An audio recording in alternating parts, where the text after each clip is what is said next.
तो मेरे प्यारे दोस्तों, सरोज एकेडमी में आप लोगों का स्वागत है। तो आप लोगों को पता है कि हम डेली करंट अफेयर्स और डेली न्यूज़ प्रोवाइड करते हैं। तो इसमें क्या होता है कि जितने भी एग्ज़ाम होते हैं सभी के करंट अफेयर्स प्रोवाइड होते हैं, जैसे यूपीएससी, एसएससी, रेलवे और सारे एग्ज़ाम जैसे बीपीएससी, यूपीपीसीएस और अभी एग्ज़ाम आने वाले हैं एसएससी से रिलेटेड, सीजीएल, सीएचएसएल, बहुत सारे एग्ज़ाम आने वाले हैं। तो उनके लिए बहुत ही बेनिफिट करेगा अगर आप लोग इसे ध्यान से देखेंगे। तो आप लोग इसको पाने के लिए हमारे चैनल को सब्सक्राइब और शेयर कर दीजिए क्योंकि और लोगों को इससे बेनिफिट हो सके। तो हम चलेंगे अपने क्वेश्चन की तरफ, क्वेश्चन नंबर फर्स्ट की तरफ। क्वेश्चन नंबर फर्स्ट आपकी स्क्रीन पे ही रहा। तो क्वेश्चन नंबर फर्स्ट क्या कहता है, राजस्थान दिवस निम्न में से किस दिन मनाया जाता है। मतलब राजस्थान दिवस कब मनाया जाता है, ये चीजें पूछी गई हैं। ठीक है, क्वेश्चन नंबर फर्स्ट में तो ऑप्शन ए है 12 मार्च, ऑप्शन बी है 30 मार्च, ऑप्शन सी 10 जनवरी, ऑप्शन डी 25 अगस्त। तो राजस्थान दिवस कब मनाया जाता है, राजस्थान दिवस 30 मार्च को मनाया जाता है। ये सभी लोगों को पता होना चाहिए।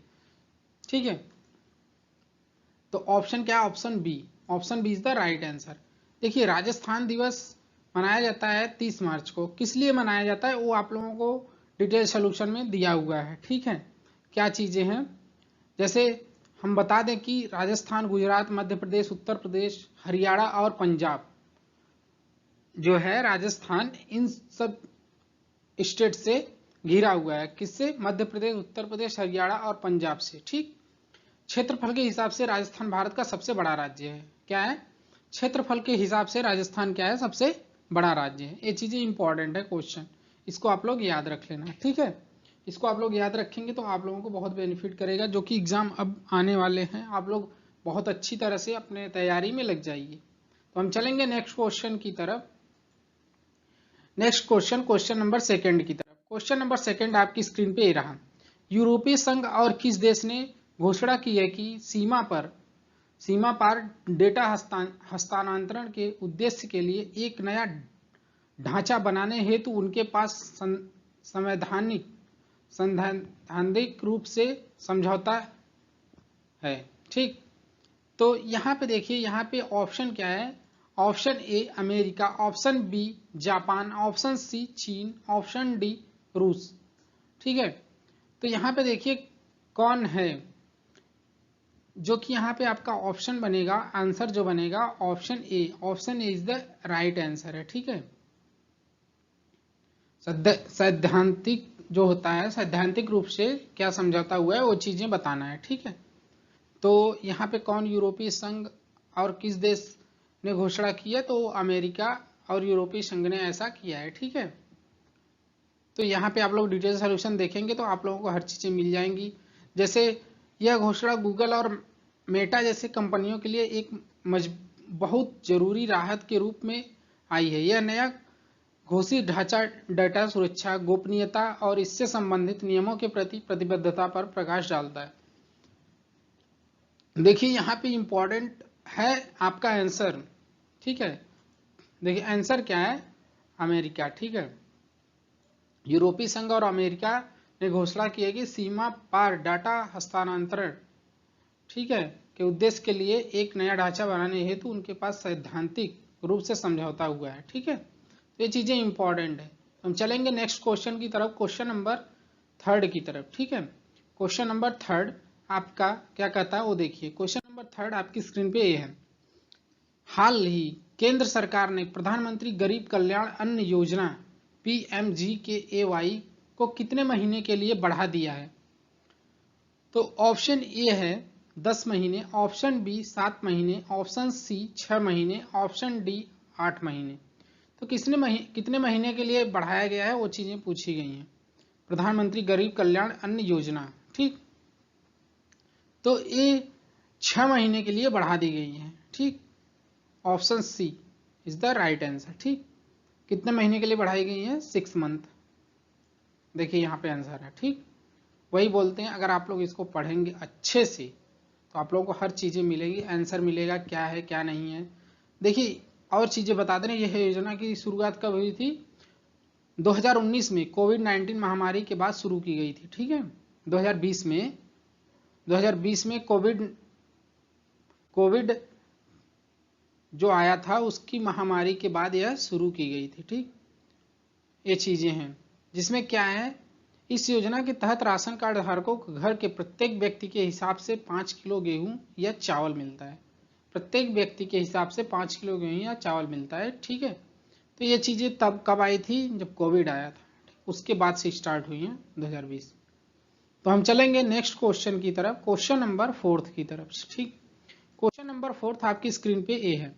विश्व थिएटर दिवस, वर्ल्ड थिएटर डे, विश्व थिएटर दिवस कब मनाया जाता है, किस दिन मनाया जाता है, वो चीजें पूछी गई। तो ऑप्शन ए है 10 जुलाई, ऑप्शन बी 27 मार्च, ऑप्शन सी 12 मई, ऑप्शन डी 15 नवंबर। तो वर्ल्ड थिएटर डे कब मनाया जाता है वो चीजें पूछी गई हैं, ठीक। तो देखिए यहाँ पे क्या है, मतलब कब मनाया जाता है उस डेट को बताना है। तो यहाँ पे 27 मार्च को क्या मनाया जाता है, वर्ल्ड थिएटर डे, ठीक। वर्ल्ड थिएटर डे कब मनाया जाता है, 27 मार्च को, 27 मार्च को वर्ल्ड थिएटर डे मनाया जाता है, जो कि आप लोगों को पता है। जैसा कि मैं बता रहा हूँ कुछ चीजें इंपॉर्टेंट, आप लोग देखिए ध्यान से। यह थिएटर कला के महत्व को भी बताता है, ठीक है, क्योंकि यह हमें आगे बढ़ना, मनोरंजन करना सिखाता है। और इस दिन की शुरुआत साल 1961 में अंतर्राष्ट्रीय रंगमंच संस्थान द्वारा की गई थी, ठीक। किसके द्वारा की गई थी, कब की गई थी, 1961 में यह हुआ था, ठीक है। इंटरनेशनल थिएटर इंस्टीट्यूट द्वारा यह किया गया था, ठीक है। तो ये चीजें इंपॉर्टेंट है, जैसा कि मैंने बता दिया, मैं इसको हाईलाइट कर दे रहा हूं, कब यह स्टार्ट हुआ था, 1961 में, ठीक। ये चीजें इंपॉर्टेंट है। तो हम चलेंगे नेक्स्ट क्वेश्चन की तरफ, क्वेश्चन नंबर 5 की तरफ। क्वेश्चन नंबर 5 आपकी स्क्रीन पे ये है। किस देश ने ह्वानसोंग 17 नामक एक अंतर महाद्वीपीय बैलिस्टिक मिसाइल ICBM का परीक्षण किया है? कौन सा ऐसा देश है जो ह्वानसोंग 17 नामक एक अंतरराष्ट्रीय बैलिस्टिक मिसाइल ICBM का परीक्षण किया है, ठीक है। तो ऑप्शन ए है रूस, option B Pakistan, option C चीन, ऑप्शन डी उत्तर कोरिया। तो यह किसने किया है, जो आपका यह है, कौन सा देश है जो ह्वानसोंग 17 नामक एक अंतर महाद्वीपीय बैलिस्टिक मिसाइल का परीक्षण किया है, ठीक है। तो यह कौन किया है, उत्तर कोरिया, जो हाल फिलहाल में न्यूज में चल रही है, आप लोगों को पता होगा। अगर आप लोग डेली न्यूज देखते होंगे या पढ़ते होंगे, पेपर की कटिंग में यह है, ठीक है। यह उत्तर कोरिया ने इसका परीक्षण किया है, ठीक है।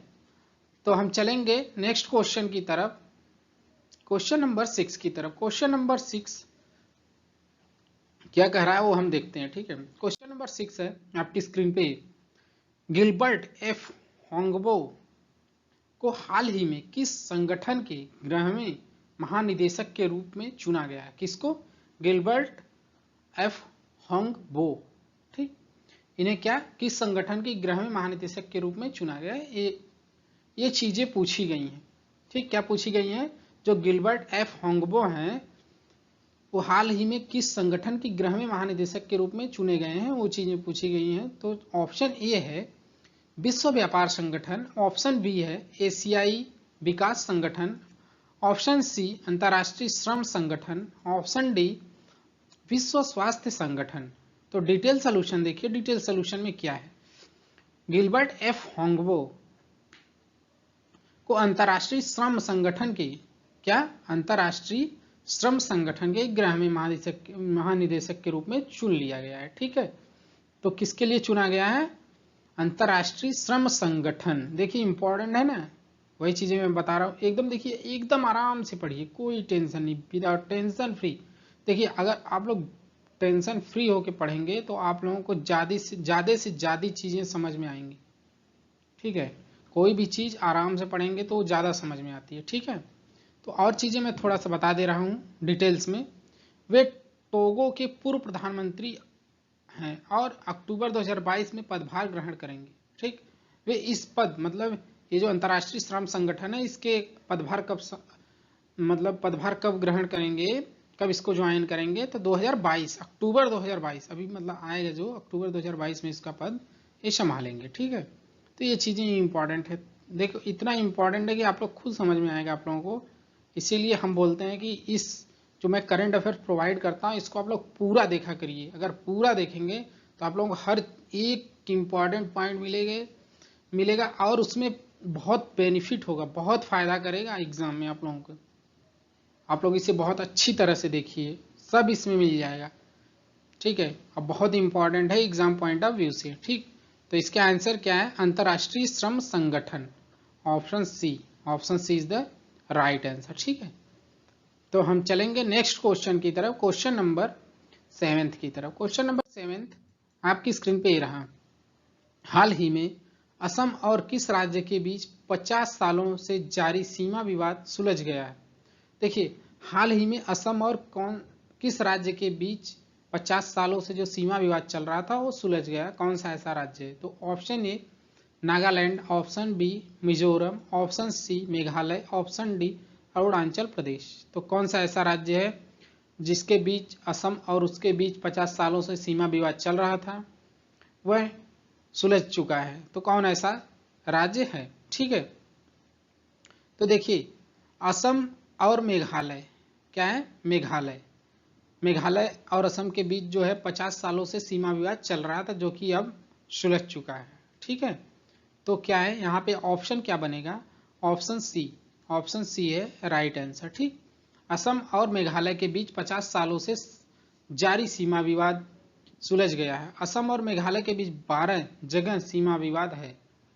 असम और मेघालय के बीच कितने जगह पे सीमा विवाद है, 12। ठीक, देखिए इसमें 6 विवादित सीमा स्थल को सुलझा दिए, मतलब 12 हैं टोटल, जिसमें से 6 को सुलझा दिया गया है और 6 अभी बचे हुए हैं। तो ये चीजें इंपॉर्टेंट है, मतलब कितने को सुलझा दिया गया है। देखिए इंपॉर्टेंट क्या रखता है करंट अफेयर्स में, मैं बता दूं कि क्या चीजें चल रही हैं घटना में करंट टाइम में, वो चीजें करंट अफेयर्स बनती हैं। अगर आप लोग उसको पढ़ेंगे तो ऑब्वियसली आप लोगों को फायदा करेगा जो एग्जाम में आता है। ठीक, उस टाइप से मैं क्वेश्चन लेके आता हूँ और जो आने वाला है वो चीजें भी लाता हूँ। ठीक, तो हम चलेंगे नेक्स्ट क्वेश्चन की तरफ, क्वेश्चन नंबर 8 की तरफ। क्वेश्चन नंबर 8 क्या कहता है, आपकी स्क्रीन पे ये रहा। क्वेश्चन नंबर 8 क्या है, भारतीय reserve bank RBI, reserve bank of India, ठीक, जिसे हम रिजर्व बैंक ऑफ इंडिया मतलब भारतीय रिजर्व बैंक के गवर्नर शक्तिकांत दास ने हाल ही में रिजर्व बैंक इनोवेशन हब जो है का उद्घाटन किस शहर में किया है। रिजर्व बैंक इनोवेशन हब का उद्घाटन कौन से शहर में हुआ है, किसने किया है, आरबीआई के गवर्नर कौन है, शक्तिकांत दास। ठीक, option A Bengaluru, option B Lucknow, option C Patna, option D Jaipur. तो कहाँ पे हुआ है वो चीजें पूछी गई हैं। ठीक, तो यह कहाँ हुआ था, बेंगलुरु में हुआ है। ठीक, क्या हुआ है, रिजर्व बैंक इनोवेशन हब का उद्घाटन बेंगलुरु में हुआ है। ठीक, option A is the right answer. ठीक, ये चीजें देखिए इंपॉर्टेंट इसलिए है कि ये चीजें आने वाली हैं हमारे एग्जाम में, आप लोग ध्यान से देखिए, बहुत जरूरी है। आप लोग देखेंगे तो आप लोगों को ही बेनिफिट करेगा। ठीक, और चीजें इसमें कितनी पूंजी का रिक्वायरमेंट हुआ है, कितने खर्च हुए हैं, ये चीजें इंपॉर्टेंट है। इसमें और डिटेल सोल्यूशन देखेंगे तो डिटेल सोल्यूशन में और सारी चीजें हैं। तो हम चलेंगे नेक्स्ट क्वेश्चन नंबर 9 की तरफ। क्वेश्चन नंबर 9 आपकी स्क्रीन पे ये रहा। केंद्र सरकार ने दूरसंचार कंपनियों को अंतर्राष्ट्रीय कॉल और मैसेज को कितने साल तक सुरक्षित रखना अनिवार्य कर दिया है। टेलीकॉम कंपनीज मतलब दूरसंचार कंपनी मतलब टेलीकॉम कंपनियों को अंतर्राष्ट्रीय कॉल और मैसेज को कितने साल तक सुरक्षित रखना अनिवार्य कर दिया है। केंद्र सरकार ने दूरसंचार कंपनियों से कहा है कि कितने साल तक सुरक्षित रखना चाहिए इसको। तो यहाँ पे देखिए ऑप्शन ए 5 साल, ऑप्शन बी 7 साल, ऑप्शन सी 2 साल, ऑप्शन डी 4 साल। तो कितने साल के लिए गवर्नमेंट ने, केंद्र सरकार ने टेलीकॉम कंपनियों को बोल दिया है कि अंतर्राष्ट्रीय कॉल और मैसेज को कितने साल तक सुरक्षित रखा जाए, तो वो चीज़ें हैं इम्पॉर्टेंट। जैसे यहाँ पे देखिए, यहाँ पे आप लोगों को कुछ चीज़ें मिलेंगी इम्पॉर्टेंट, ठीक है। जैसे केंद्र सरकार ने सामान्य दूरसंचार नेटवर्क के साथ इंटरनेट के माध्यम से विदेश से की जाने वाली call, satellite phone call, conference call तथा संदेशों को कम से कम, मतलब कम मिनिमम से मिनिमम 2 साल के लिए सुरक्षित रखने अनिवार्य कर दी गई है। ठीक, केंद्र सरकार के द्वारा कितने साल के लिए?